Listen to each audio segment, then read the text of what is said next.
بیان فرماتے ہوئے رسول صلی اللہ علیہ وسلم نے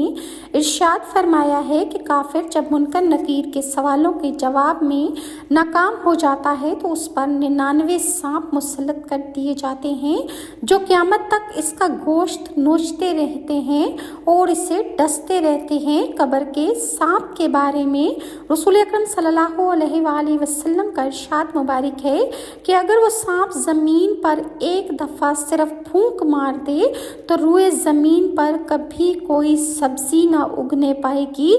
قبر کے سانپ کے بارے میں ابن حبان کی روایت میں ہے کہ ایک ایک اشدہے کی 70 منہ ہوں گے جن سے وہ کافر کو قیامت تک ڈستا رہے گا۔ استغفر اللہ۔ جہنم کے سانپ کے بارے میں رسول اکرم صلی اللہ علیہ وآلہ وسلم نے ارشاد فرمایا کہ اس کا قد اونٹ کے برابر ہوگا اور اس کے ایک بار ڈسنے سے کافر 40 سال